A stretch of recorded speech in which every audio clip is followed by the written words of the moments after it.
Any additions or deletions? Minutes from the June 20th KDA meeting. I'll move to approve the June 20th, 2017 board meeting minutes. Motion by Don. We have a second? Second the motion. Second by John. Who was the first? Don.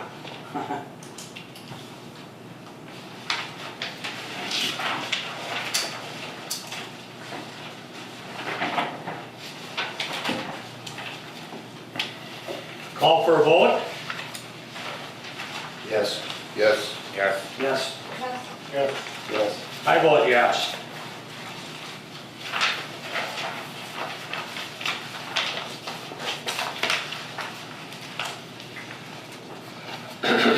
Disbursements for the July disbursements for $80,674.28, including the bank with our blanket authorization payments.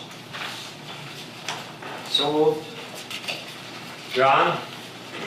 Second. Don?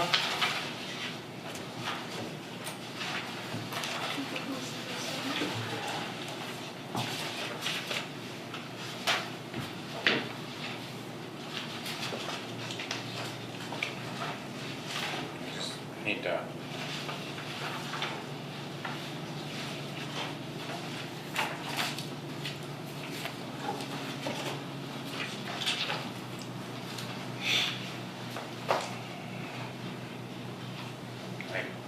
I just had a question on that lift station 7 or whatever, the Okay. repairs, the cost. Go ahead, It's on Steve. page 3. Yeah. I don't know if Greg, Yeah, seems kinda, I don't know how many days he was there, but he was there all day with a couple pieces of equipment. He had to dig pretty deep really. down to a valve that was leaking. We had to fix it. Oh, and that's where at? On Station 7 by the Rainier Park. Oh, that one right there? Yeah. Okay. Yeah, I was there that day too. I was watching sidewalk superintendent job. So he, Yeah, alright. Storm sewer was over the top of them. Oh, Everything was really puzzled. yeah, it was okay. tough. It was a tough site. alright. Mr. Chairman, I've got one question. Page 2, like the Menards bill there, when we have a account like that, do we separately bill out to East Cooch or whatever, if it's East Cooch thing, that gets billed separately? Yep. East Cooch gets the bill, and so it isn't showing on our bill then? right? Correct, he just codes it East Cooch and I put it with their bills to pay. Okay.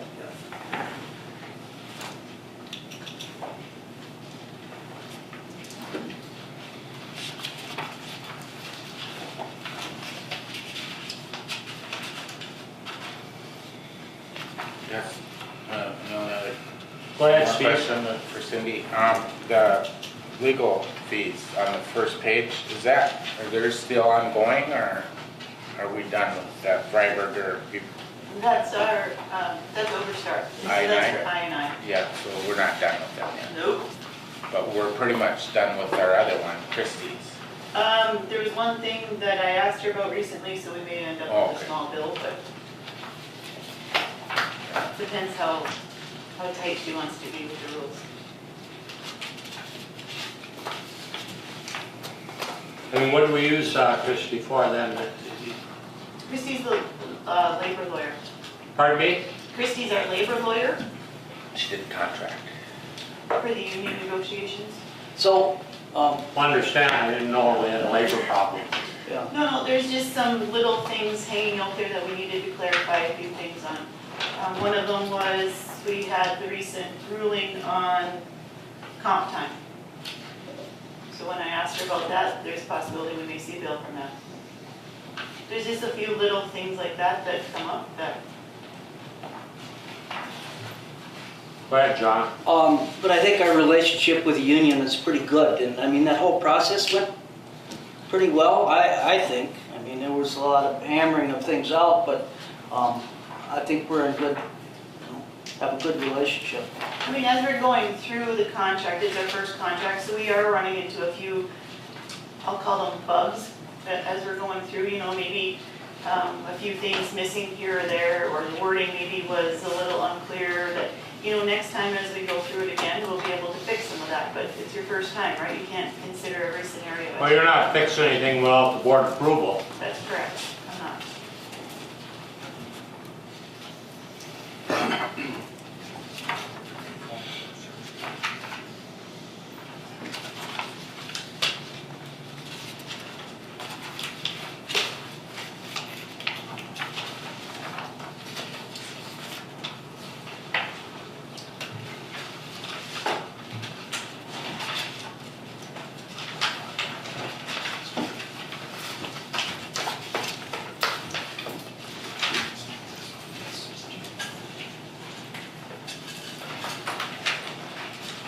How come, look at 454 and 460?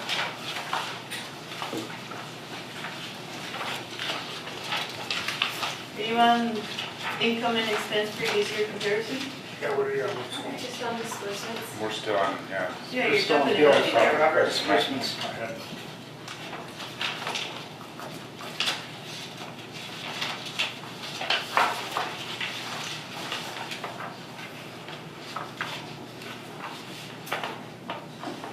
Are we gonna vote on disbursements? Or any other questions? Yeah, we have any more questions?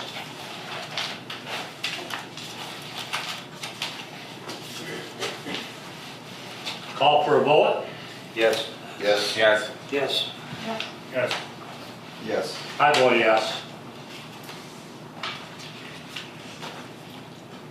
Old business? We're So still on on financial Well, reports, financial, okay. what was your question, Robert, then? well, look at 454 and 460. Okay, See the difference between last year and this year. the one on the 454, that was the water bill that we had 2 months ago, I think it was, where we hooked up some sealed water and to city water source, and the flow was so high. We actually got a call from the city and they said, you have an extraordinarily large flow. So right away, the guys found a couple thoughts that they had that could have been causing it. They got that isolated, so that's the water one. And the plant maintenance, Rich, anything that pops into your head as to why that's so big this year? 460. Huh? 5411? 46, No, 460, 11. Maybe it's the clarifiers or the boilers. I mean, we had a couple things going on there, didn't we? And we had a flow meter, but that wouldn't be under, Yeah, is kilometers going to show? On the plant, that was out at East Coach. I No, mean, but North Coach, I mean, 7 to plan. Where does that go under? Lift station. That would be lift station, wouldn't it? But it's still under the bottom line of plant maintenance. And that one's small, so that's worth it. Oh, I see what you're talking about. Yeah, so that value is small for lift EQ stations. maintenance is higher this year than last year. No plant. I'm wondering if those aren't the flow meters and we should have had them maybe under 460 or 460-14 under lift station and interceptors, and if they got put under plant. And like you said, there was some work on boilers. Some work on boilers, so let's look back, and see Maybe- exactly. Was there some other stuff that we ordered that we had defective? I don't think they were replacements. Let us look into that, Yeah. Steve, Mike, or, sorry, We're Robert. not doing that repairs and filter building. All we did was repairs and filter building. I think it could be one of these where, it's just a few little things adding up, but I think, my guess is that the biggest one there could be from the flow meters, because they were 2,500 and 3,500. Yeah. Have we paid for that second one yet? Have we gotten a bill on the second list for We flow just meters? received it. Okay. Why wouldn't the flow meters be listed as the price of flow meters rather than the way it's listed here, if that's what it is? That's what we're wondering, if it just got coded I wrong. think sometimes some of this should be a little more plainer, so then it wouldn't be so many questions. I mean, if it's meters, it should be billed out as meters, not the way it's billed out here. Well, but you can't do that on this report. If we Well, put every single expense that was on this report, you'd take a ream of paper for each of you. That's kind of where the disbursements come these are in. just columns and headings. I'll follow that one up with an email to all of you and we'll figure out exactly what's in that one. Mr. Chair, on page 4, on the very last item, other expense shows 85,000 versus 6,000. Okay. That's for the interest. This year, that's the interest on the PFA loan. So one of the requests, excuse me, from last year was that we would change the way we accounted for that in QuickBooks so that it was more clearly seen, so that's that change.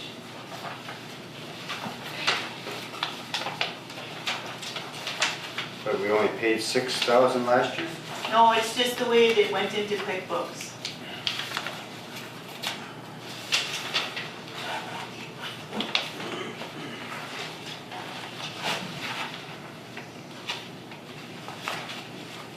The PFA loan and the WIP expenses never really showed up quite right in QuickBooks, and that was one of the tasks that was on my list.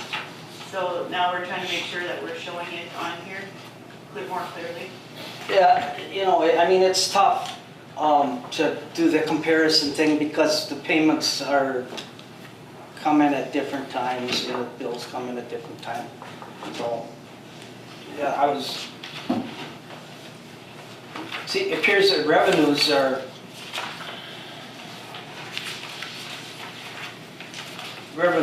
up a little bit, but expenses are a hard thing to put in there.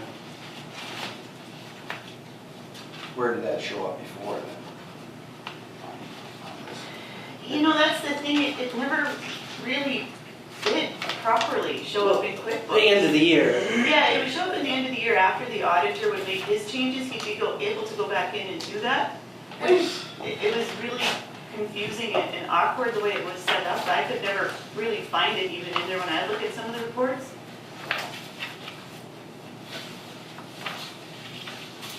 Can you explain 484 to me? 484, well, Yeah. that's just the payout from the from the wrapping up of the HRAs. So that was, it showed up in January of this year just because that's where it showed up on payroll. So that's how those accounts got liquidated. Is this pretty much cleaned up now then? Done, Huh? it's done.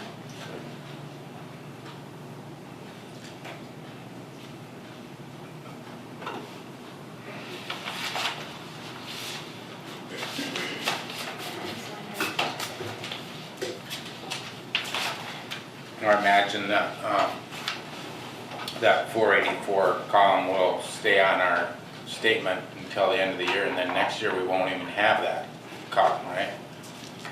I'd have to think about how the preferences work in QuickBooks, but Okay. next year, like that first column will go to zeros. QuickBooks may carry it over into next year as well, just because there would be something in this year's column, but it'll just be zeros from here on out.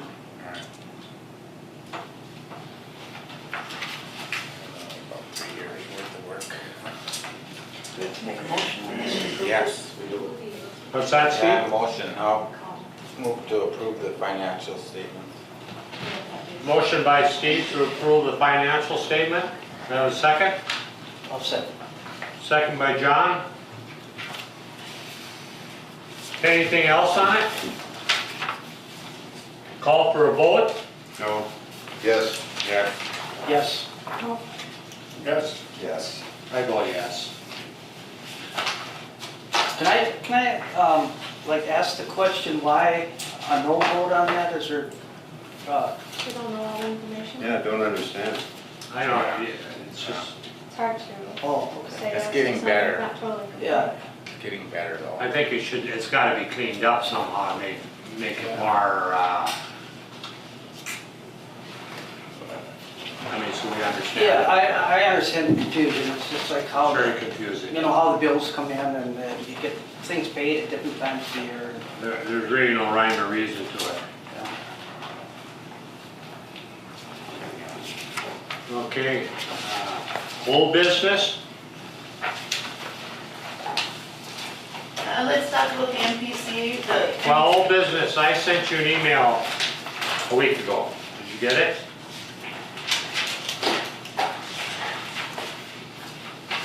You sent one about the special meeting that I was trying to call. I'm not a computer whiz by any means. April 13th, you sent me an email. You told me the payment for East Cooch was for 95.25 hours. They paid $11,719.30. It should have been $12,305.30. That's $586 short. What are you talking about now? The payment for April, you sent me an email saying they were $586.30 short. And I asked you last meeting, and you said they made the difference. I can't see in the financial statements where East Cooch, how East Cooch, that's not in here where East Cooch pays us, so we know what we're getting paid by East Cooch? It comes under the contract service agreement. Yeah, but I mean, it is not in our, It shows up, our accounts receivable or anything like that? you don't get an accounts receivable report. Or, I mean, where do we find on here where, what East Cooch, don't, It's in 305.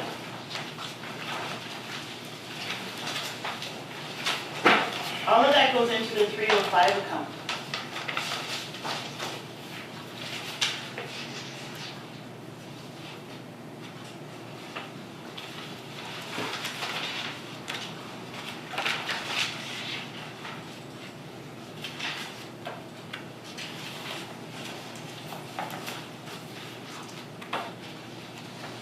do they give East, North Cooch a check for that amount? How do they pay? They sent us a check. Yep, there's a check. Yeah, So there should be a check for, I should be able to see a check for $12,305.30, right? Actually, and then you can add your fluid into that as well. For the Huh? month. Your fluid billing and surcharge for the month would be added into that. They cut one check to North Cooch for their affluent. for their Actually, contracted the check will be services. $33,113.69 because that particular check had half the confined space training, $11,719 for the contracted service, $20,643.39 for the affluent, and then the additional hours of service of $586.30. So we don't see that in any of these, right? It's Well- under, It's on 304. It's in 304, but you don't see it itemized out. Okay.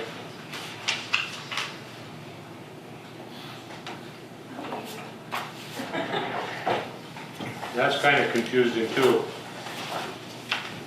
Well, it's because it's a summary, it's not a detailed explanation. These little sheets are good though, to Mhm. put in It the shows where packet. we're at It with the shows that contracted there's more services. hours in June because of the problem.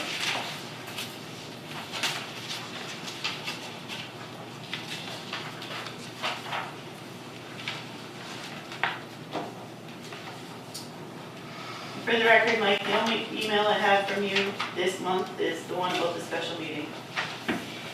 I'm not a big computer guy. I'm pretty good at solitaire on it though.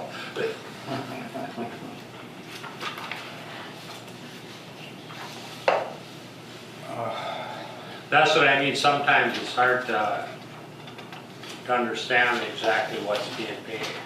You know, I didn't understand it, and I just went by the email I got on April 13th.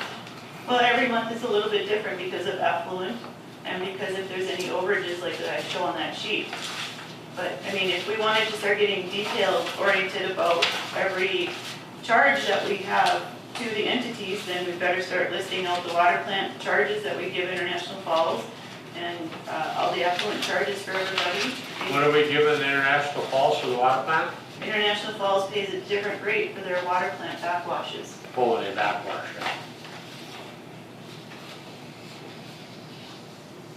But doesn't that kind of help clean out our lines too when they backwash like that? It's You know, extra that's- chemical and it's all the crap that they don't want. Yeah, that's all heavy sludge and stuff like that. Oh, it is? Yeah, Oh, okay. Maybe it may be beneficial to do that once to see. What? Print out the more detailed ones so everybody sees it. We could, if Could that's just something in that's. 1 month just to see what the difference is. Maybe could solve some issues. Still more paper, but maybe like that.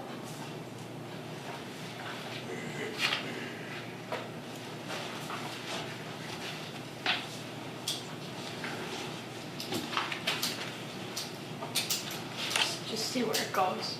You know, you don't have to do it every month. We'll just do it on the income. Yeah. And then if there's questions about the expenses, then we take care of that. This is where it's just like a reimbursement, they didn't break it down. Yeah, but they want us everything. What's that? Because it comes under contracted services, so that's where, okay.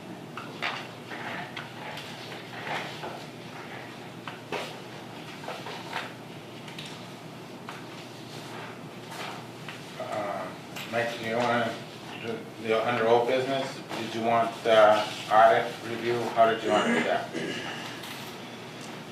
Well, we've got to do that one way or another, so we may as well do it now then. I mean, Or you want the I-9 first? yeah, We have to wait till after 8 to call Ryan because their Okay. office doesn't open Okay. until 8.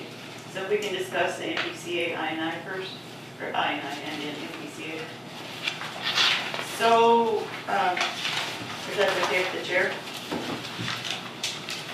Are you okay if we talk? Yeah. So I think you all received the letter from Mr. Overstar outlining his thoughts and the response from the MPCA as to the request by the board to meet with the MPCA as a whole to do the negotiating. That's not going to happen. So we need to regroup and figure out what we want to do. So one option is if, considering that there are new members on the board, if we want to go through another informational session with the MPCA, that's something that they would be willing to sit down and do. It is not a negotiating session. It would be for information only. You could ask clarifying questions type of thing, but it's not, it's information only. So that's something that they would be willing to do with us, if that's something that the board would be interested in. And then from there, we need to figure out who's going to negotiate with them on behalf of the district. Go ahead, Steve. Do we know if we have a problem or what's going on yet, or? You mean in the plan? We have AE2 working on it, right? AE2S came and they did their plant assessment. And they're working through all the data that they collected. They were here for an entire day. They took drawings, they collected information, they looked at the entire system. He has been asking a few questions and sending a little bit of, or he's been asking questions and he did send a couple pieces of clarifying information. We had the one rainstorm on the July 4th holiday, which was kind of interesting because we were able to not do our unauthorized discharge. So the guys were able to observe some things. It was a very short event, so it was unique in that it didn't prolong for an hour or two or whatever. It was kind of a 20-minute to a half-hour hit, right? yeah. So we're learning as we go, but we do need to begin negotiations with the MPCA. They are starting to get a little fancy, and if we keep putting them off, they may not be quite as amenable. But why would we meet until we know what's going on? We shouldn't, why would we meet with them? They're just gonna tell us, so, again, you know, that we got a problem, we gotta fix it. No, what this is to go through, like, the negotiating part is actually to look at that schedule of compliance. And the engineers have enough experience, and Mr. Overstar does as well, that they can look at that and say that this timeline of 180 days for this task is unreasonable.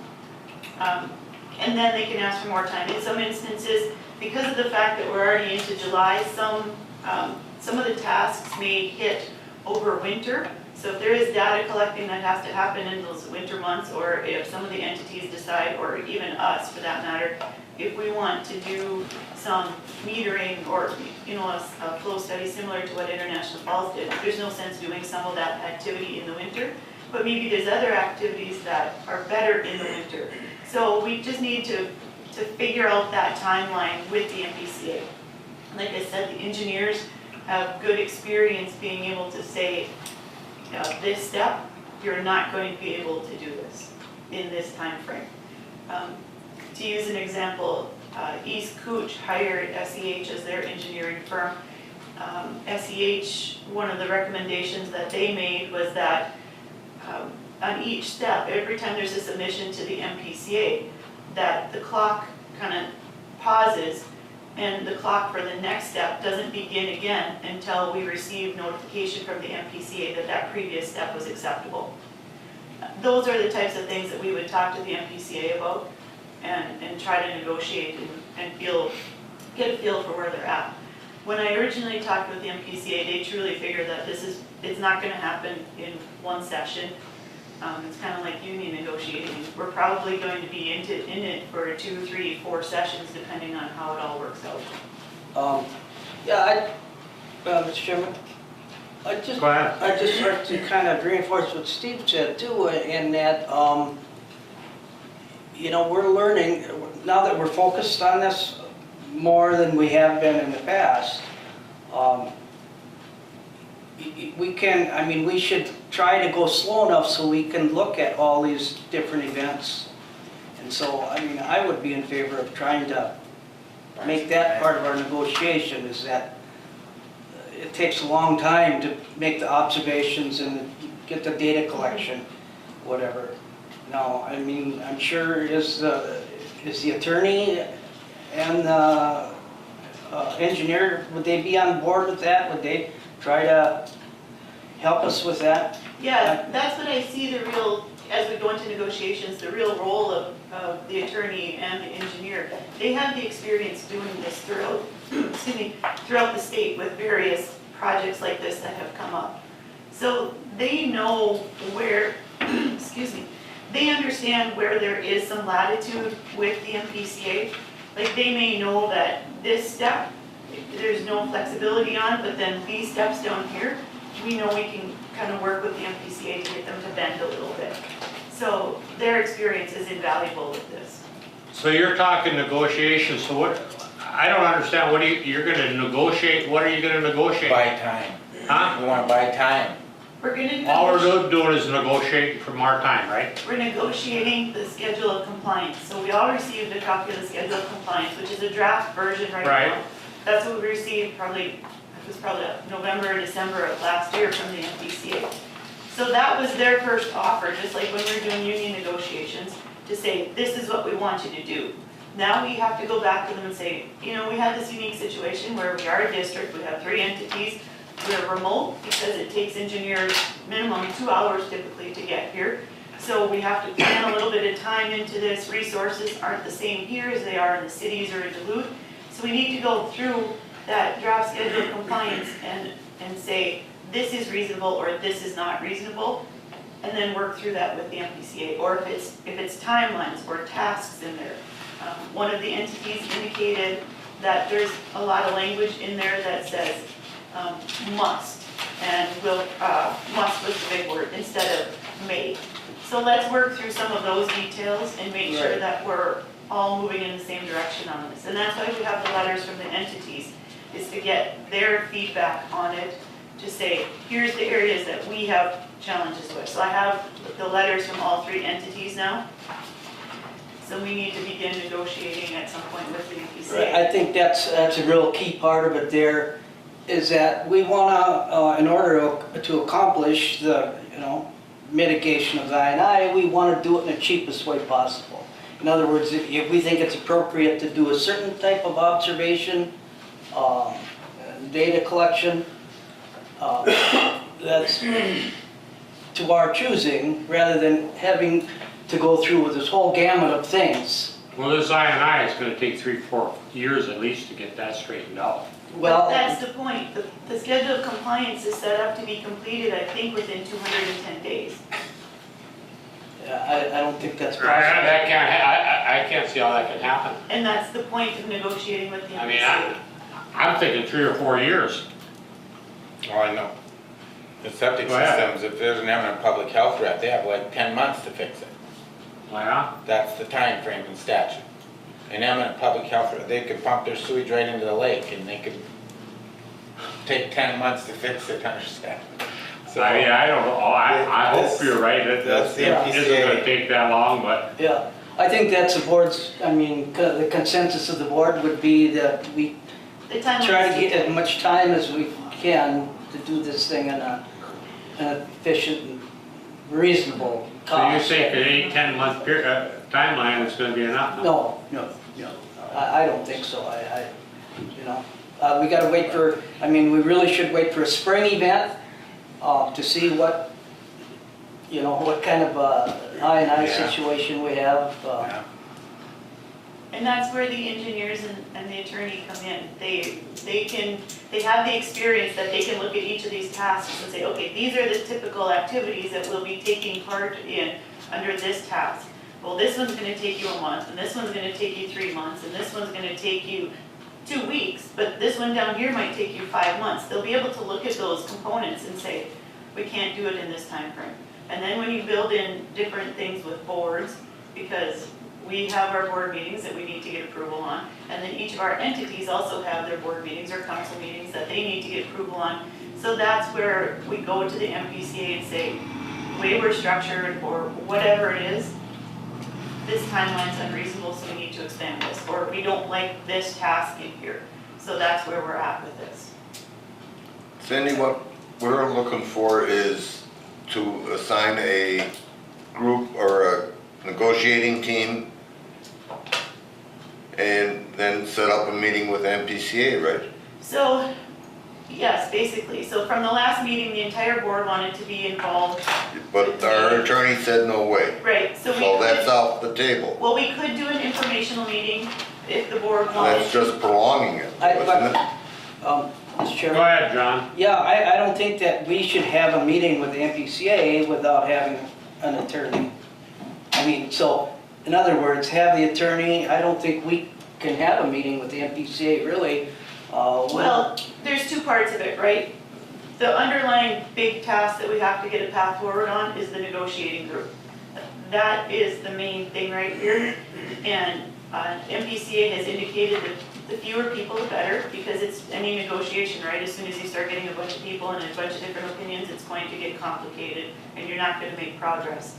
So one of the thoughts out there is, like I talked at the last meeting, the negotiating committee would consist of our attorney, our engineer, and me.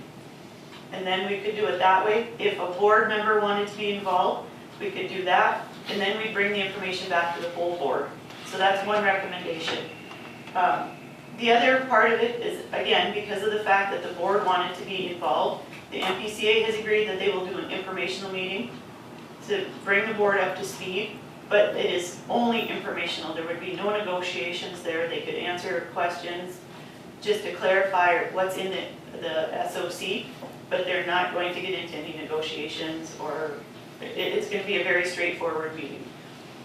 I would be for the informational meeting. No, you know, For the information meeting, to know what we're doing.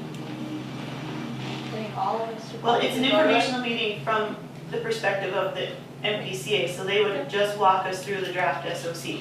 The other thing that we could do is if we wanted a meeting with the attorney and the engineer, they would also agree that if you all wanted to sit together, they could walk you through the SOC as well.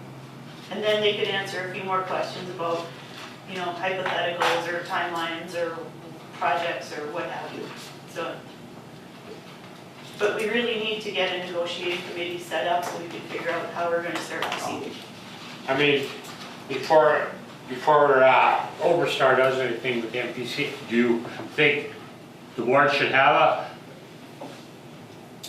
a conference call or a meeting with him just to,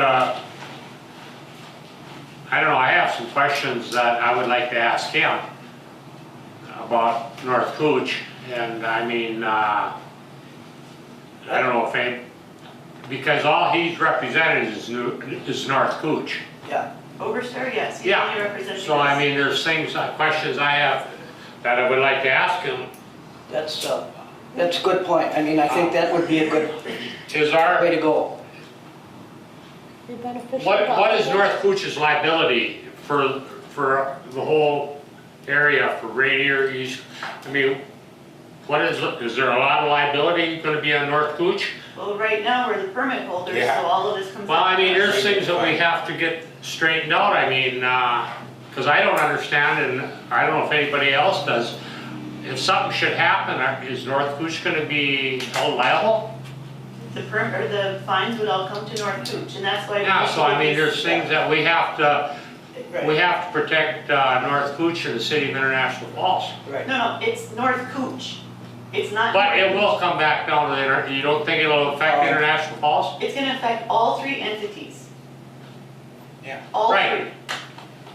It's not North Cooch and International Falls, it's North Cooch that we're concerned about right now. I understand that, And but then I we're mean, going to create contracts with each of the entities that explains if we get fines, how that'll transfer to them, for instance. Going forward, we probably have use agreements with each of the entities to explain what they're allowed to do with the system and how we would handle any discrepancies from the rules that we set for them. That's all part of this process. That's actually asked for in the SOC, and it's the only way we're gonna get through this, is if we actually have contracts with each of the entities. go ahead, John. But I think Mike's point is that we, the board, would just have a conference with the attorney. I think that's the best way to go, and I don't know how much the power the MPCA has under their rulemaking authority. And I think this guy knows, how much pushback we can give as far as the timeline goes. I mean, I like to see a couple years, anyway. Right. And so if we could, and then the attorney could figure out that that's what we're looking for, is more time. Go ahead, Steve. Well, if we do this INI study and we find out that maybe there's not really going anywhere, maybe sit down with WSN and figure out what the problem was over at the EQ. Because that's where it's not working right, is that EQ station.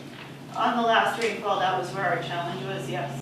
So, but E2S is looking at it from a comprehensive perspective, because there's times where we have been held back by the plant a little bit on prolonged events. But this time it was EQ that held us back. So there's different scenarios based on how wet the ground is, what the rainfall is, how fast it's coming in, how long of an event it is, so. There's no one answer to this. I think we gotta hit. As soon as we alleviate one bottleneck, there's gonna be another one that comes up. Well, the email I sent you about that news article, I think it was Bemidji, where they're requiring a point of sale inspection, home inspection for people on municipal sewer for this INI. Yeah. Kind of like the old days when they had point of sale inspections for septic systems. This is for Right. city Yeah. sewer hookups. And that's where we may end up with, or Yeah. where the entities may end up. Yeah. So, Well, Mr. Chair, I would support Keisha's idea to have a information meeting with the MPCA, but I would also like to have our engineering firm and our attorney here to be a part of that meeting, and then have a separate meeting after the MPCA leaves with our engineers and our attorneys. for the board with the engineer and the attorney, is that what you're saying for the second? Yes. Um, Go ahead, John. Yeah, I'd like to know what the approximate cost of that whole thing would be, because it'd be very highly expensive. I think a lot of this stuff could be done via teleconference, whatever.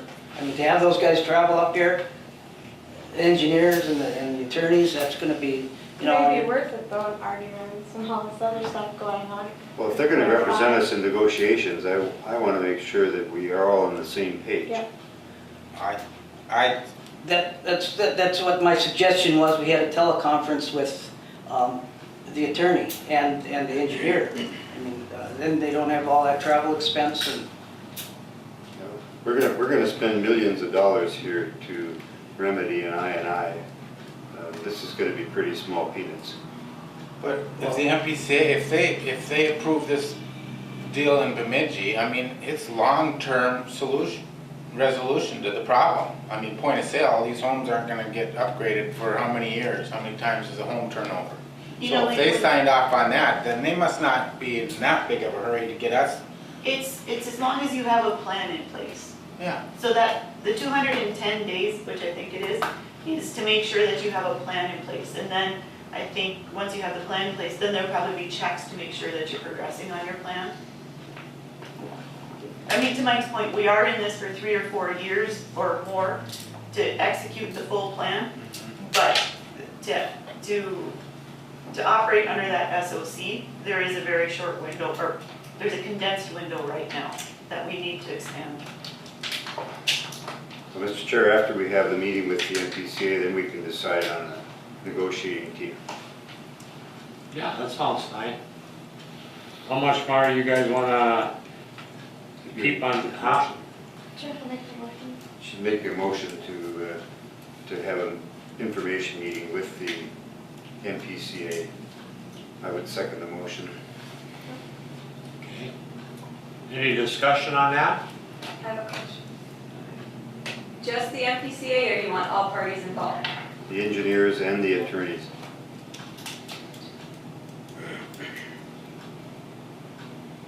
And you'd want everybody face to face? Yes.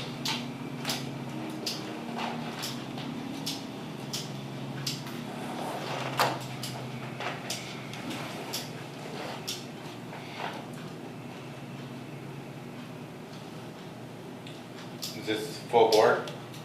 Yep. Okay. Is there gonna be an issue getting all of them together at the same time? Yeah. It might be It could be a September, but challenge. that's just fine. It could be a big challenge. It'll be worth it in the end, though, not all of it, huh? Well, as long as the MPCA continues with their patience.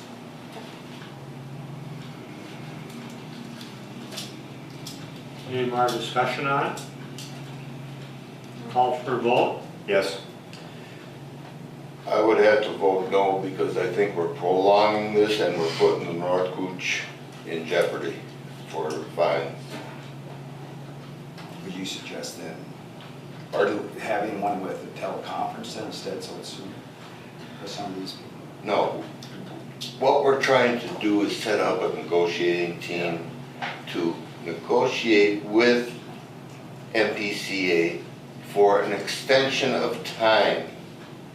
Now, we're not doing that. We're prolonging. We're meeting, and MPCA, it appears to me from their letter that they can issue fines, and North Cooch is going to be responsible. I vote no. Well, I mean, I guess. Are we voting? I mean, we're. Well, I guess Voting. I call for a vote, but yeah, we're still, I guess, if is discussion on it, I mean, Bob voted yes, Don and Steve voted no. Oh, no. Yes. No. No. Your vote? Now, Chair, go ahead, Don. since all three entities, We need a vote from Mike. No, Pardon? it's done. It's- Well, he still needs to tell us what his vote is. Yeah, right. Well, I guess I'm voting no. Are we done? The motion I- fail or? motion failed. I think go ahead, Don. Cindy, all three identities have gave you their response. So therefore, I would motion that the negotiating team would consist of Cindy, our attorney, our engineers, to negotiate with MPCA for time evaluation that MPCA has set upon North Cooch. Well, I think you should have one board member. I agree with you, Robert. I think we should have a representative from the board, so I mean, I think that would be the chair.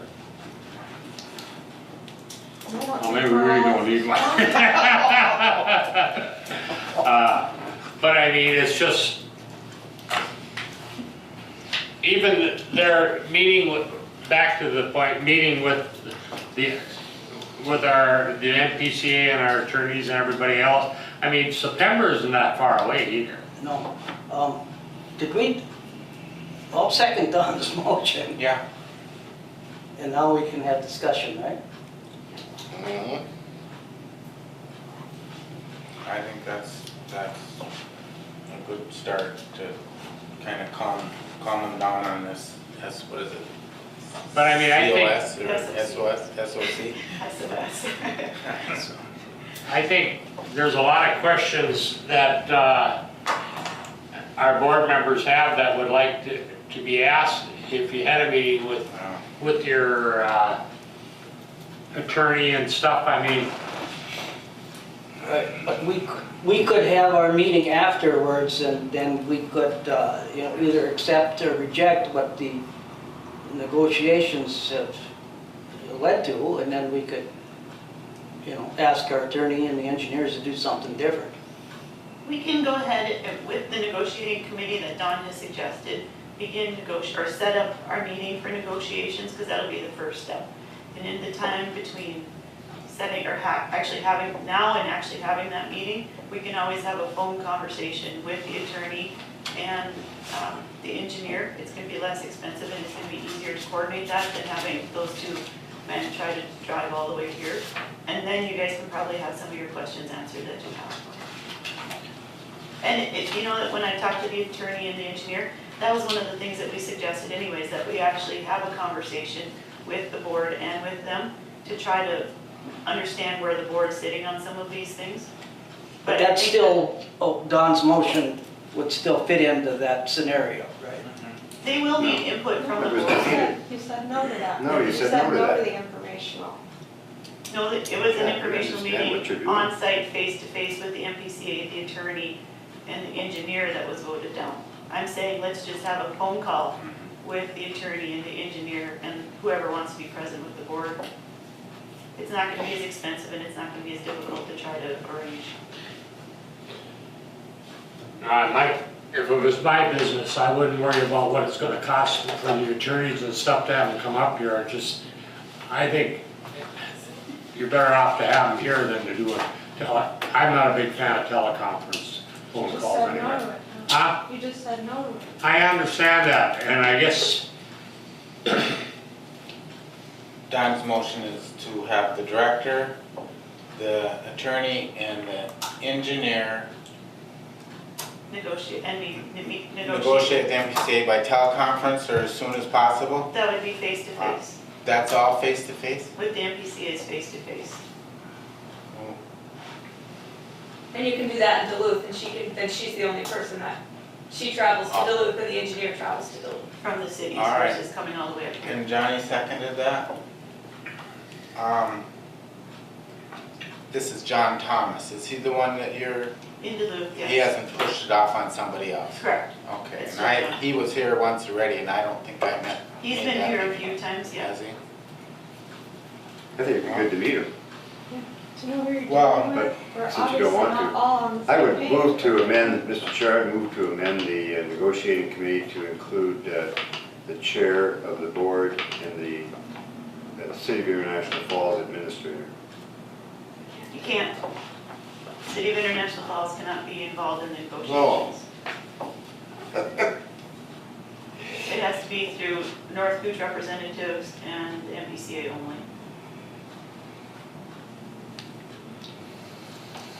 Who said that? MPCA. When we had our informational meeting in January initially, I had asked if we could have representatives from the three entities be present at that time. And the MPCA said, no, we can't do that because the matter is not between MPCA and the entities, it's between MPCA and North Cooch as the permit holder. Yeah, you did say that a few months after. So actually, I mean, if you think about it, this thing is all up, is the members of the North Cooch board that are gonna be totally, should be totally involved in it. Well, I think we should have one from the board on the meeting. Right. You can delegate that to somebody else if you don't want. No, but I mean, I guess I'm confused on, my thoughts are, this has nothing to do with East Cooch or Rainier, Or International Falls. or the city of International Falls, so the board members from North Cooch are the ones that should take care of this. It's up to North Cooch to take care of this matter. Right. That's why we have the engineer and the attorney are representing Yeah. and the North Cooch. And I think these guys have had enough experience at it that they know that what our wishes are. I think by now, or maybe with another conversation, I mean, you could have another conversation with them, tell them that we just want to make sure we have plenty of time for all this. We definitely need input from the board on the negotiating process as we go through. But I'm not sure how to incorporate the board when there's so much confusion as to how the SOC works or how the process is going to work. Right, it's a negotiation process. So this isn't going to be just based on one meeting with engineer, attorney, MPCA, et cetera. This is going to take place over time, and so that'll give the board plenty of time for input, you know, to our representatives. Well, I think the director and the engineer and the MPCA and attorney can sit down on a conference call and hash out some kind of a proposed schedule or whatever. We would have an idea as to what we wanted to go back to the MPCA with. Yeah. And So where do we sit now here? I guess if it was me, I'd ask my attorney what he recommends. How should we handle this? And whatever he says, that's the way I'd handle it. Yeah. Well, and at the end of the day, that's what the motion is, to let the attorney and the engineer basically handle it with me representing the district and being able to bring back information to the district. Yeah, I think that's the way to do As it. quick as we can do it.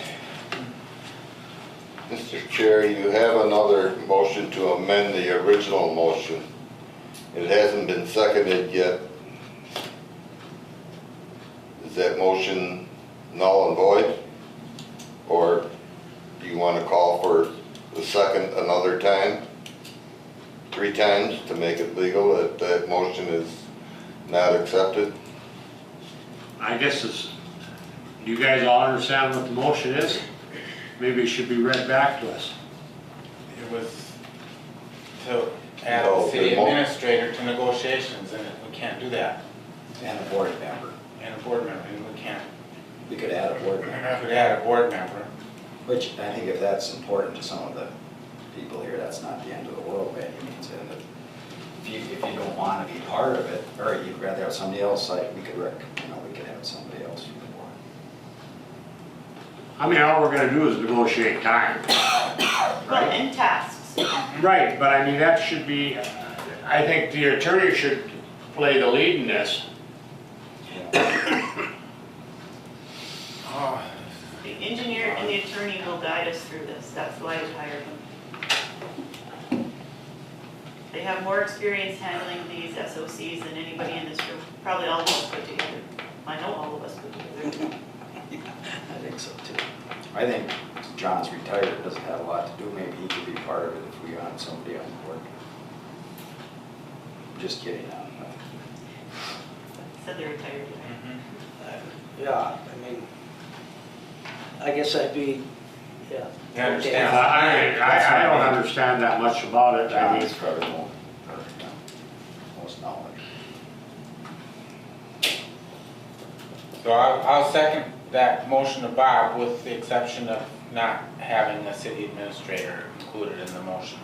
And I would add that the board chair has, he can delegate who the board member will be to help Cindy, to sit in on a meeting with Cindy and the engineer and attorney and the lawyer for the I don't MPCA. know if the person that made that motion accepts that. I- I just seconded the motion with the exception. You can't make the motion. The person that made the motion would have to change the motion.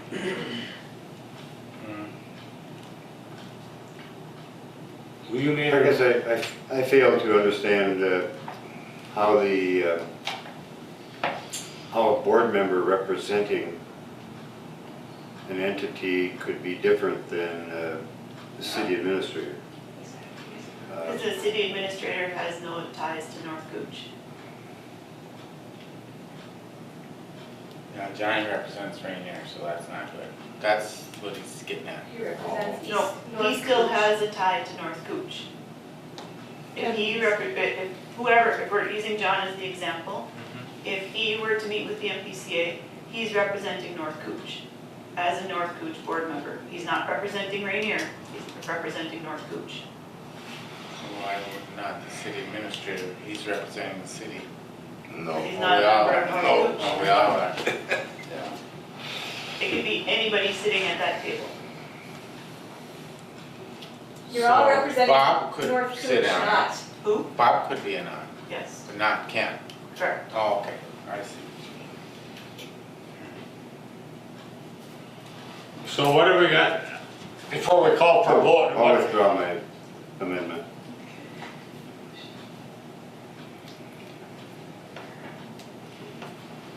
Go ahead, Don.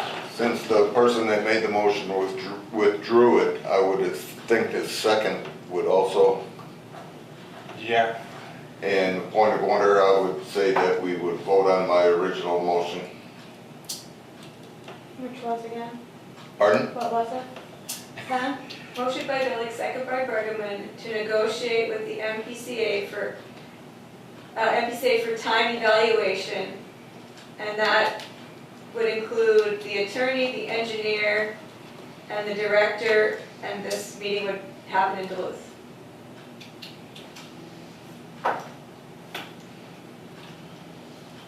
well, why wouldn't it just be a teleconference? Face-to-face negotiations with You the want MPCA. face-to-face? I think face-to-face is better, myself personally. But we really don't have an option. Do does AE2 have a office in Duluth? Or they're in He'd Clark? be coming out of the cities. They'd be So better than him driving all the way up here and then back, because he'd have to True. stay overnight True, here. okay. Yeah, and we have a second, so, Okay, I'll call for a vote. No, Yes. yes. Yes. No. Yes. Yes. I vote yes. Okay, what's this, we gotta make a call to Ryan over the audit, is that what? Yeah, can I just ask one more question? Do you still want to have a phone call with the engineer and the attorney at some point in time to get your, well, actually, I'm planning on scheduling a meeting with the board and the attorney and the engineer at some point in time. Do you want that before the first negotiating session, or do you want to wait till after? After. I think after would be better because then we have how much time frame we have to do their tasks. Well, it's gonna be the first of one negotiating session, I'm sure. I'm sure we're gonna have multiple ones. So if there's concerns or things that you wanna address in the first negotiating session, then we should probably have it before and then maybe after as well. But I need some direction from the board because the board is going to wanna provide input, so I just need to know when you want to provide the input to the engineer and the attorney and to be able to have your questions answered. I believe it should be after. After? Yes, it's, After the first, at least after the first session. Okay.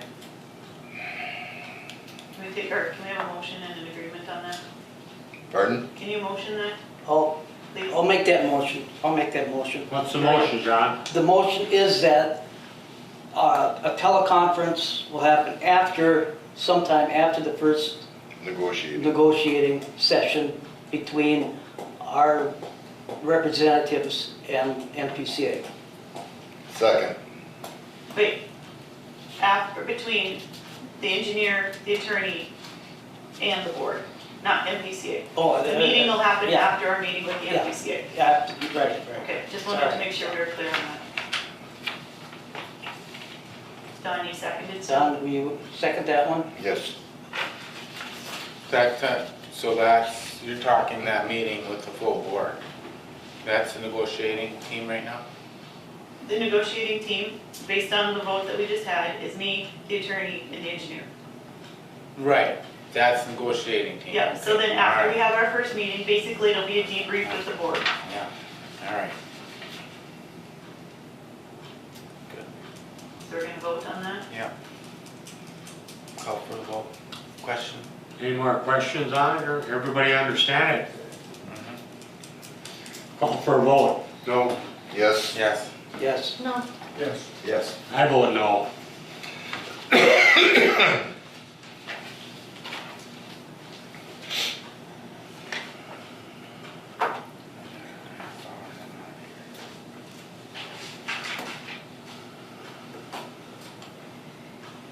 This is their one from last year. Okay.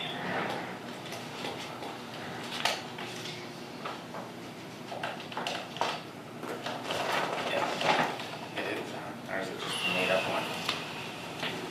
Oh, I- remember, I think we all went out. Yeah, I guess I don't it even know if we got Maybe one. this is Ryan Derby, please. Oh, I hate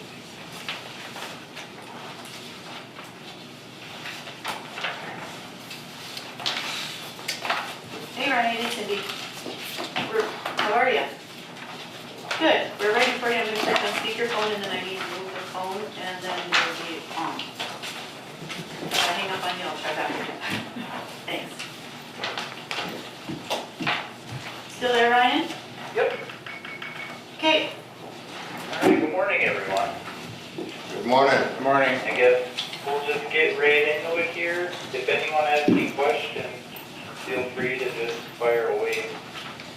I'm assuming everyone's got the reports in front of them. Yes. On page 3 that's where you'll actually find our opinion. And the statement you're looking for is on the top line, the financial statements referred to above present fairly in all material respects. That's an unmodified opinion, that's the best you can get. If you want to flip, page 4 is your basic balance sheet showing your assets, liabilities. Page 5 is your income statement showing revenues, expenses. And page 6, I think, is one of the more important statements. That's your cash flow statement. That's where you're generating your money and where you're spending your money. One of the things I would like to point out is kind of that top third section, net cash provided by operating activities, $744,000. So that's what your operations are generating. So, I mean, that's always a good thing when your operations are providing positive cash. And then the financing activities, that's what you're paying on debt or getting from grants, other things like that. Increase in cash is $331,000, which is good. But I also do like to point out on the bottom third of the page, depreciation. Now, that's a non-cash expense, but it is more or less a real expense. That's, a percentage of your plant that, we write it off over 20, 30 years, and eventually that'll need to be upgraded, as you all just found out with the new upgrade system. It's a non-cash expense, but it should be kind of in the back of your head that it is a real expense. Going over after the cash flow statement, these are all the notes for the financials, which are basically just more detail or explanations of various balance sheet accounts.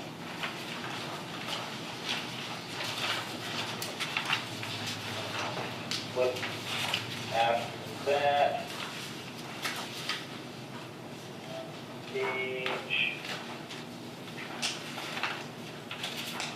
page 20. Now this is kind of new for the organization this year.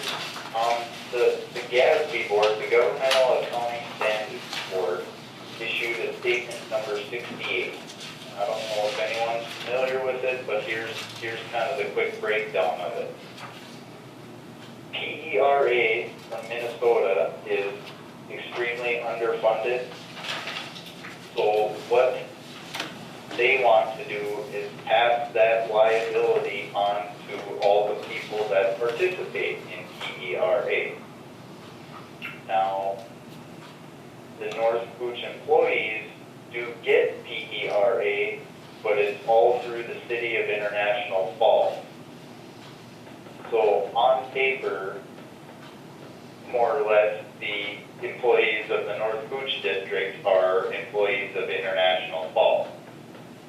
Now, I have, for our firm as another client that kind of has this, and it's basically because it's easier for the city to run your payroll than you guys to run it, which is fine.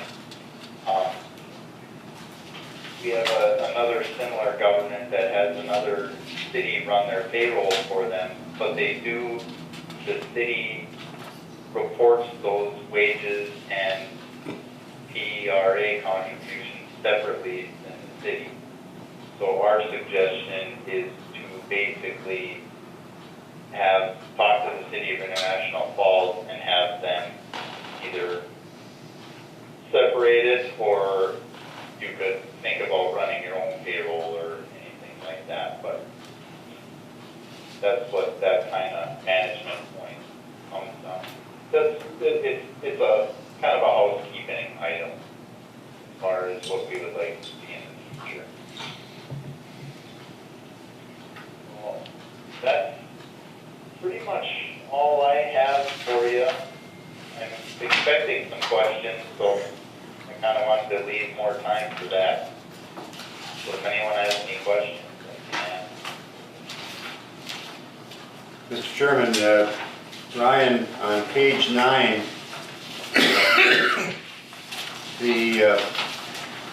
under note 2, cash and cash equivalents, what is the restricted cash at $585,000? That is the cash that the Minnesota PFA requires you to deposit into, I think it's the WIF account. And that is supposed to be set aside for future upgrades or repairs to the plant. And right now, that money is in a separate money market account, put aside from everything else.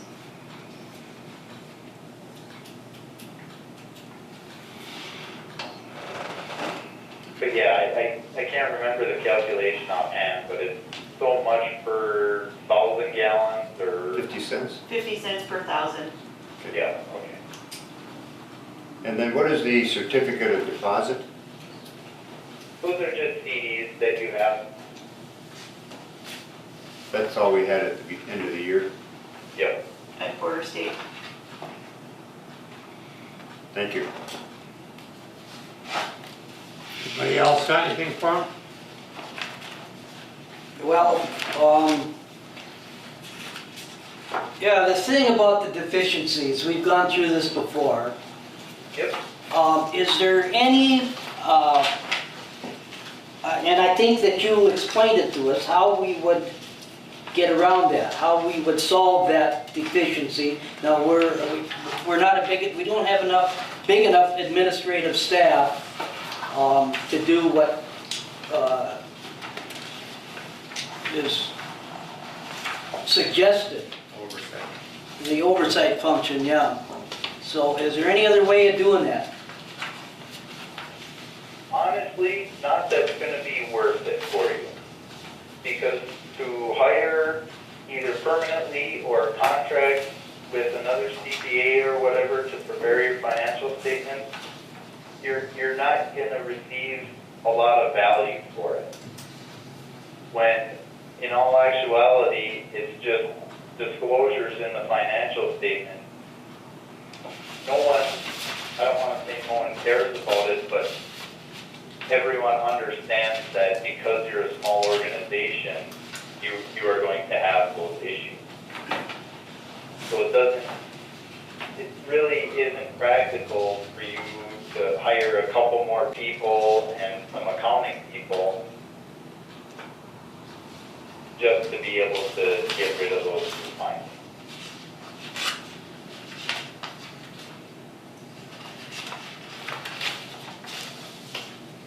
Right. The only thing is that, you know, using that terminology, deficiencies, and there's one other phrase that's used too, it kind of, it kind of pops out at you, you know what I'm saying? And makes things look worse than they are. Yeah, and that's, unfortunately, that's kind of like, that's the standards that are put on us. We have to use those terminology, you know? And it's unfortunate because we, you know, and I think the other term you're looking for is material weakness. Yeah. But we have a significant deficiency in a material weakness that has always been in there since we've done your audits and pretty much will always continue to be there, but there's nothing really to do about it. It's just, personally, to me, it doesn't make a lot of sense if we're never gonna fix it to keep putting it in there, but that's just the accounting standards that we have to play with. So, you know. That's not uncommon to have that in a, No, absolutely. I think we would have it in, I would want to say in almost all of our audits, maybe one or two, we do not have that. I know the audit we did for, I worked for the county, and ours always had that same language, and we had a lot more staff. And I think when we used to do the Cooch County audit too, and I think we had that terminology in there as well. Even with the office size that they have. Yeah. However, we could contract with the city or the county to be the fiscal agent. That would correct that. And, or we could go with a private firm. Yeah, but there again, would you be getting any extra value to it? That's kind of what I'm getting at, is that, you know, you could hire a couple CPAs that specialize in governmental accounting, but it's, you know, are you actually getting anything for it other than getting rid of those? You eliminate that deficiency. What's that? You eliminate that deficiency. Well, yeah, but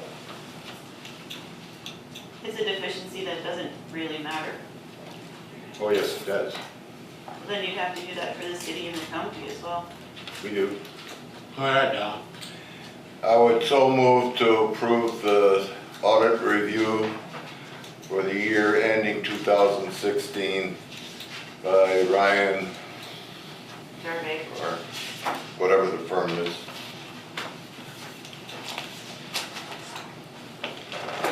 Do you have a second? I'll make that motion. Second by Terry. Any more discussion? Well, I guess I have one further question, Mr. Chair, that's on page 12 under the funding policy.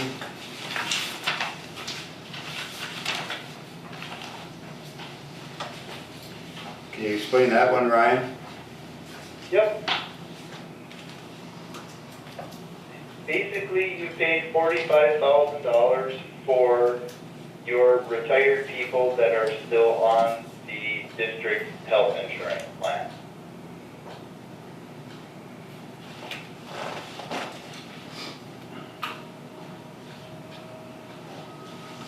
So, and this is kind of another accounting standard that came through a couple of years back, that we have to project.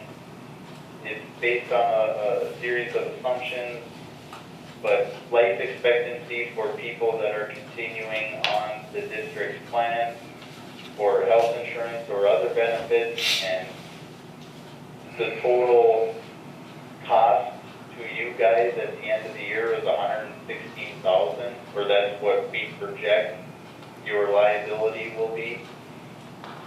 And then continued on page 13, that kind of shows it actually went down from 118,000 to 116,000. And that kind of goes hand in hand with the PERA. They are actual liabilities, but they're based on a series of assumptions that are kind of given to us. Who are the four retirees that we're paying this for? John, Carol, and Bob Rappaway. Who's the fourth? Harry I Reedman was think on the the other Who? one passed away in the middle of the year. Because Harry's dead. Yep. Okay. You're not suggesting, Ryan, Free. you're not suggesting that we should set aside monies for that? I mean, you can, but it's not necessary. Because it is a pay-as-you-go system. So, Just a liability that your we have. financials and your money, you can do what you want with it, but I don't see it necessary. You're just pointing out that it's a liability that the district has. Correct. At one point in time, when we looked at this last year, when the audit came out, it looked like there had been regular contributions to the actual OPEB account, because we do have a money market, I think that's an OPEB account. And they stopped about 4 or 5 years ago, I think it was, and we're not quite sure why.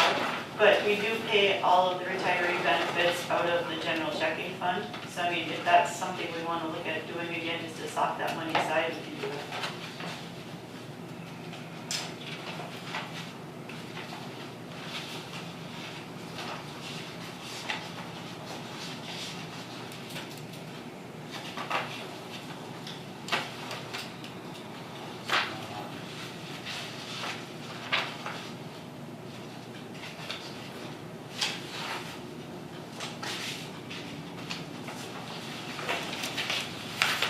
Is there anything else on the audit?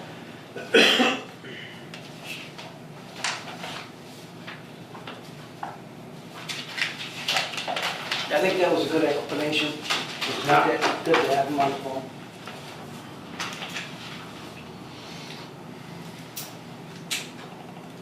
We're good, we can say goodbye to Ryan now?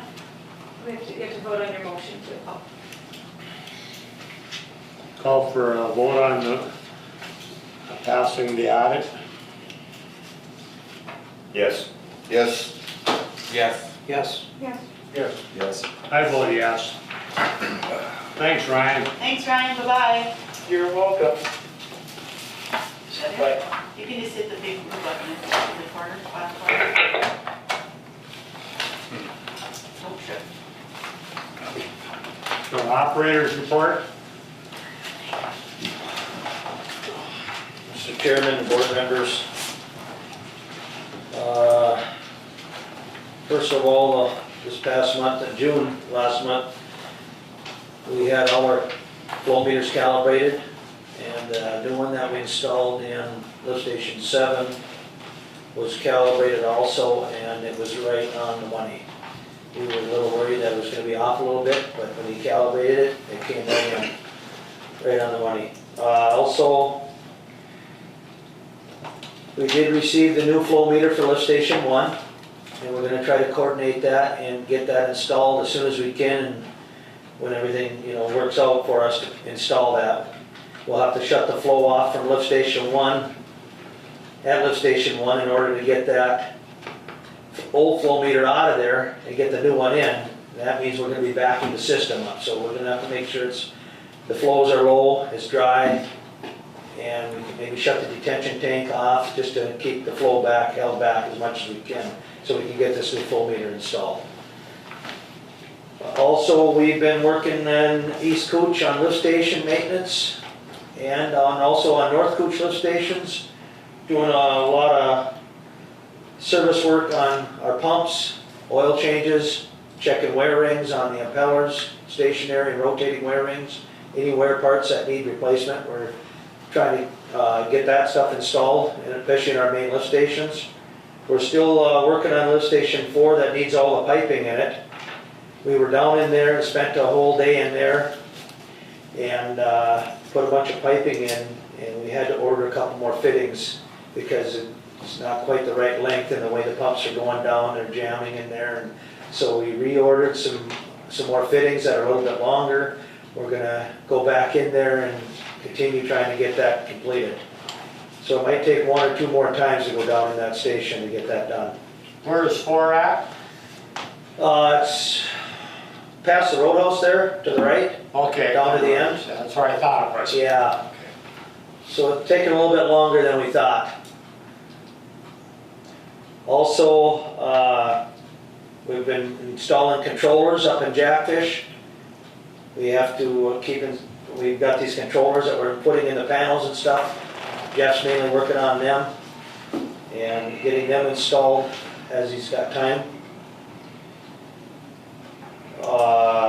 July 4th, the rain event. 22 feet our tank went to. And John and I were here watching the flows. We had all 3 pumps at the EQ wide open, and we were really worried that we weren't going to hold that tank. And at about 22 feet, it started to taper off for us. And we were preparing for the bypass at that time, getting our chlorinator set up at EQ for chlorination, getting our lab ready to go and our testing bottles and stuff ready to get a sample, start setting up some tests. Our bypass report form we had all set out and ready to go. If we did bypass, we'd have to call our enforcement officer and Environment Canada. But at 22 feet, the tank level pretty well tapered off, and we held it. We were really worried that we weren't going to hold it.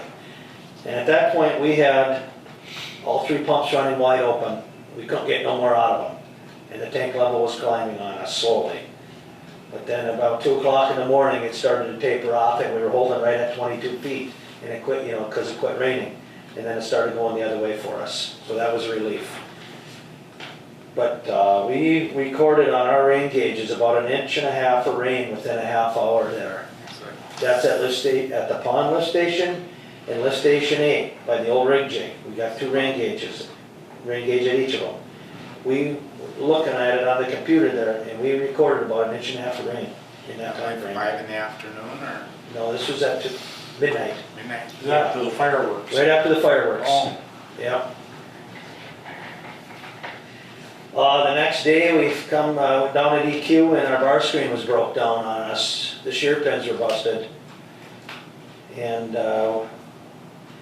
we took a pipe wrench on the shaft and stuff and tried to get it to break through free, and we couldn't get it to move. So we ended up bypassing the flume and getting everything raked off there with a rake, and we come up with a great big chunk of in situ form. Oh, Yeah. It's been years since we've had a piece of that. 95. They lined the inside. We figured that it got jammed in the rake and the screen a certain way, and we could not move that rake for nothing. And we would clean it all up by hand after we bypassed the flume and stuff, shoe gates and stuff, so we could bypass that bar screen. And we cleaned it all out and we come up with a great big chunk of that fiberglass in situ form. It must have got jammed in there a certain way. They installed that when at 95? Way, 95 or is that what it was? It was way back. Further- Sooner? what year was No, it? back further. Further back? Yeah, when your dad was there. Yeah. But we got another piece of it. But the bar screen's back online now. We replaced the shear pins and we adjusted the chains on it, cleaned it up, and it's back online. But when we pulled that out of there, holy man, still getting a chunk of this once in a while. Pretty busy with locates up the lake. That's kind of time consuming at times. We had over 100 locates we had this past month. Half of them pertain to maybe East Cooch and half of them to North Cooch. This American Engineering did soil borings on County Road 103. There was almost 50 locates through there that we had to confirm our line because they were boring anywhere from 5 to 10 feet. So they had everything staked out, and we went through with our GPS and marked all our lines. So, and there was a few of them, they had to move their bore spots. Also, this Donovan Construction that's up the lake, putting these power poles in, we got a lot of that for anchors and stuff that we're marking our sewer line, and the laterals. They want us to mark the laterals also when they're going in, so they don't hit them with putting them anchors in. So we've been pretty busy with that. Also, we had Nick Taylor with Taylor Plumbing and Heating out on Friday. He inspected our RPZ valve. It's a backflow preventer valve that's supposed to be serviced once a year. That was put in about 2 years ago by Shannon's, and that was required for us to put that in by the city. So we cannot contaminate the city's water supply, and that's supposed to be inspected once a year. And Kelly had him checking all the city's backflow preventer valves, and he asked if we wanted to get him out here to check ours out too, so we said we might as well get it done, it's gotta be done. So he came out and checked that out. Also, we talked to Paul Montaigne last week. He called and wanted to know how things were going and how much sludge we had, and if we're gonna end up with about the same amount of gallons for this fall. And we're shooting for September again to empty the tank. We're probably gonna have about 350 to 380,000 gallons. We're running the gravity belt thickener about 2 times a week or so, 2 to 3 times a week, putting sludge out of the digester into the storage tank. Right now, we got about 150,000 gallons in the tank. But by September, when we're ready to haul, we'll have the digester empty and have the tank ready to go for him. And he's gonna touch base with the farmers and just make sure all the sites are ready to go. So we're ready to go in September again to haul our sludge, empty the tank, and do what we did last year, wash it down, drain all the lines back, so we can go into winter with nothing in the tank.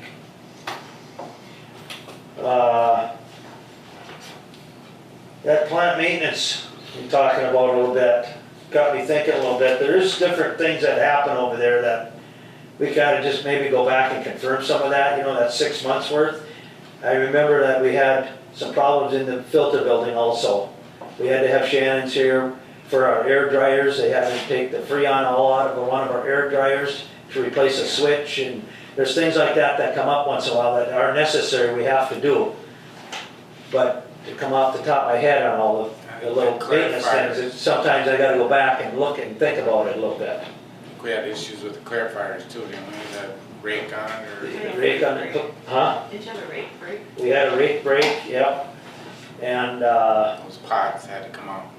yeah, Flushed like I out. say, the filter bill, the boiler, General Heating was here for the boiler. It's possible that that flow meter was put on the plant maintenance too. We'll confirm. Yeah, we'll confirm that, so. I'm just saying, the things that we fix over there and stuff are necessary to take care of. And you do run into stuff that needs to be, you know, that comes up and you don't have a choice, you gotta fix it. And that's all I have for right now. Go ahead, Steve. The digging out the lift station 7. Yep. Where did that show up on the financials? That was That's on- probably lift station, That was on lift stations for lift station 7. 452, probably 452. EQ main lift. No. No, maybe that's not ours. You know what, no, it won't show up because the financials only went through June 30th, and that's under the July disbursement, so you'll see it next month. Oh, yeah. The other thing, when you were on the 4th of July rain event, you said you maybe noticed some things at the EQ that didn't seem right? Why the water kept coming up, or no? Well, the water was coming up, we had 3 pumps running wide open. I Yeah. believe we were putting out 2,600 gallons a minute, Yeah, and the tank level was still rising. There's nothing more we can do. If 3 pumps are running wide open, we can't get no more out of them pumps. They increase a little bit as the tank level rises. You know, you get a little bit because of the head on it. But we had them all 3 wide open coming in here. The plant was handling it. these were installed when we went through the upgrades? Yes. These pumps that you're talking Yep. about, okay. So we were putting out everything we could. Maybe they're undersized. Undersized or the piping may not be big enough on the discharge.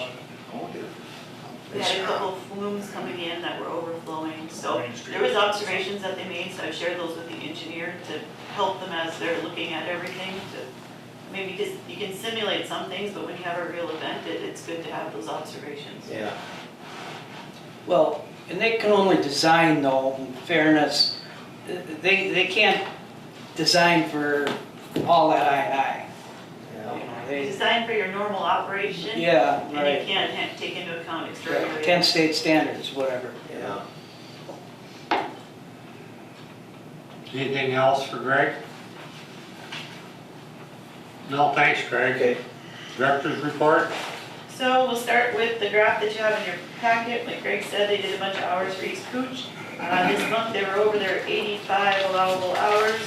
So that means over $1,000 that they'll be paying to North Cooch.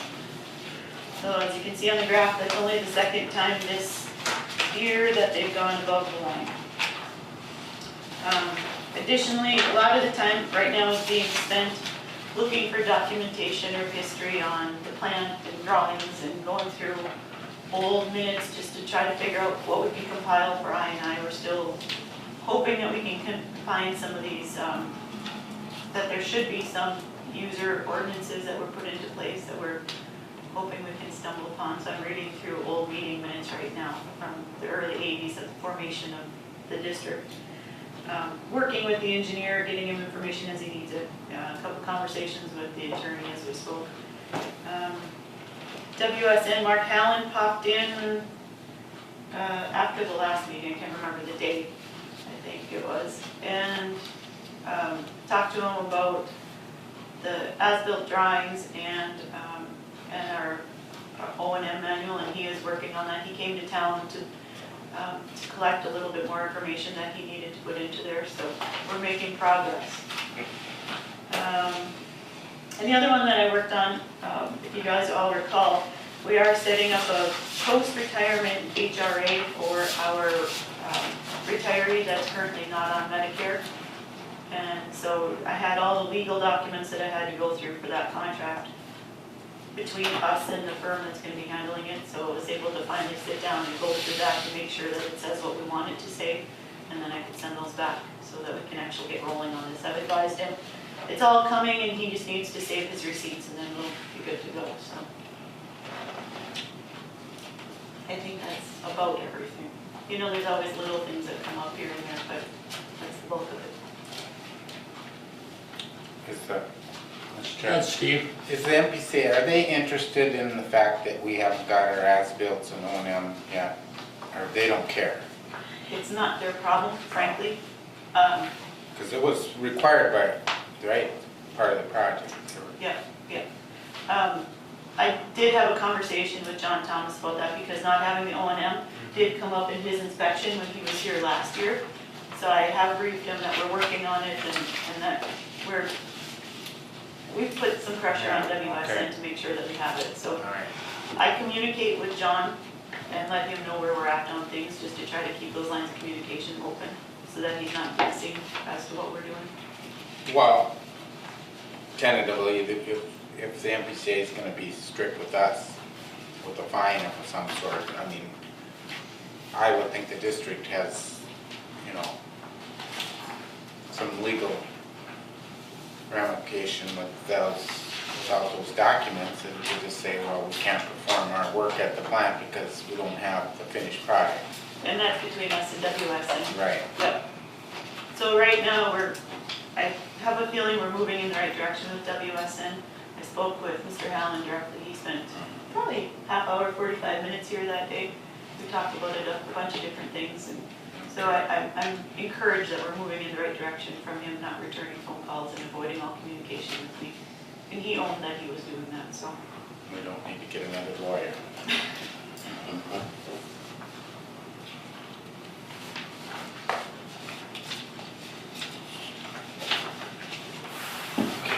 Anything else for the director?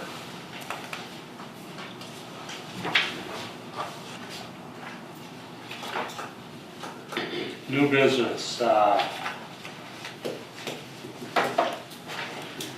We don't have a finance, Mr. Chair, go ahead, Don. I would so move to assign the Finance Budget Committee to the members being Terry, Robert, the city, representative of the city of Rainier, and the representative of East Cooch. A 4-member committee to the Finance and Budget Committee. Is that a motion? That's the motion. Do I have a second? I'll second. Second by Steve. What was that? No, okay, what was the motion?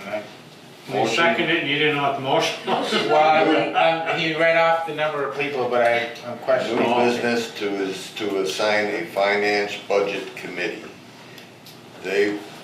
I motion that the members of that committee would be Terry, Robert, the representative of Rainier, and the representative of East Cooch. I missed Terry. Whose money is that extra? Like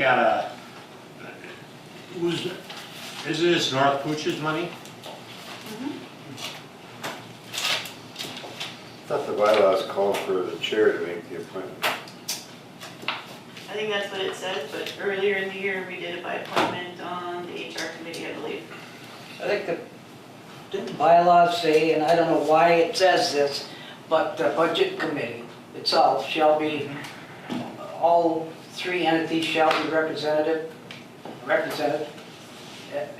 That's what the bylaws say, and I don't know when that got put in there. I don't think it's really necessary, but that's what the bylaws say. The chair is Everybody the has- Well, I mean, I never seen it done, I mean, I don't have a problem with the way Don did it, but I never seen it done that way. I always thought, not that I want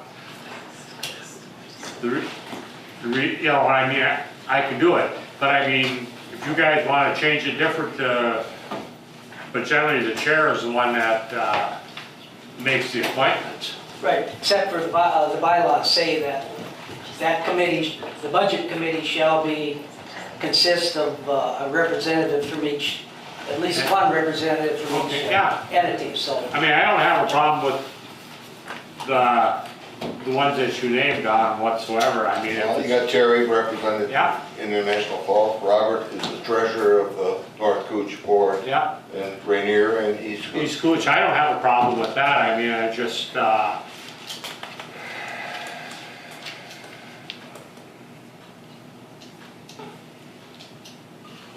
any more discussion on that?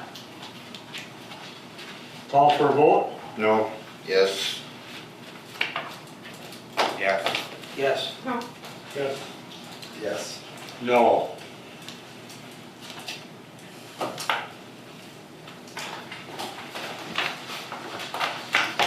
So the point of having that committee is we need to sit down with Bremer Bank, that committee, and the Bremer Bank representatives, and figure out a strategy for better investing our money.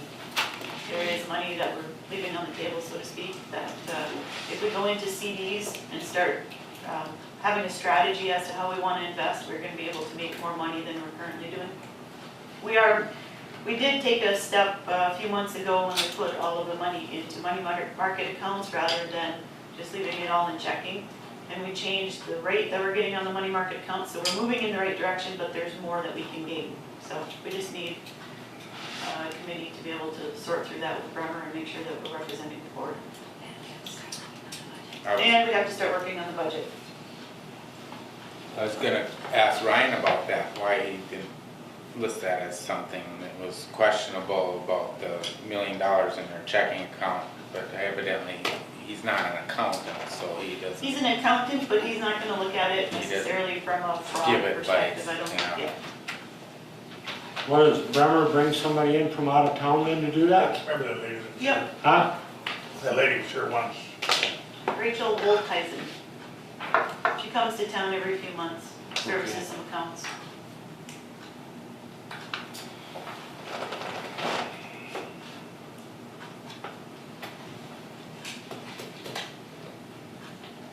Okay, so now we got the correspondence with FE. The WIP fund for June is $14,702. So that will be transferred out of checking into the WIP account. which is a money market account. And then the PFA payment will be coming out of the account that we set up for the PFA, which is a money market account. So there's enough money to cover that in that account, so we'll make that transfer so that it's sent there in time.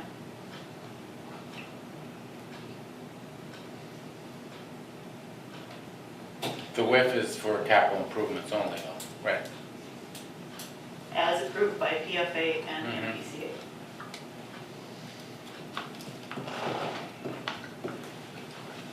Anything else for the board? Anybody else got anything before we call for adjournment?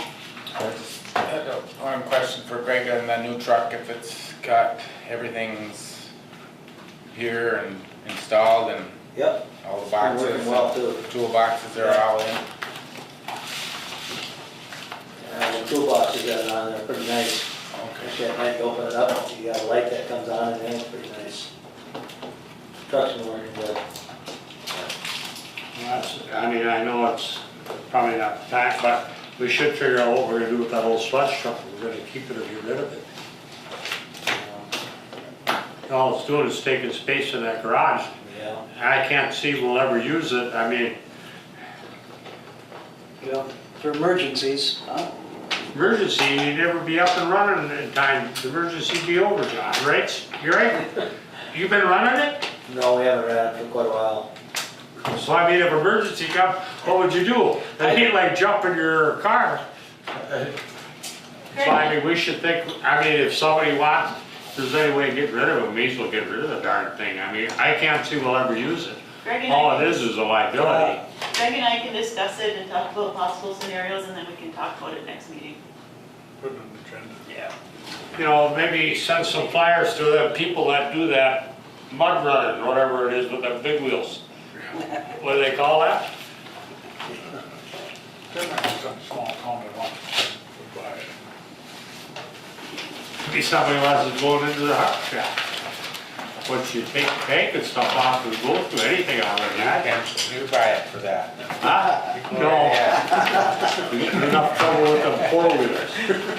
Call for adjournment, Motion. I'll move. Steve, Second. second by Terry. What I told her, Yeah. meter. Mike, you got some minutes to sign here for Stacy? Huh?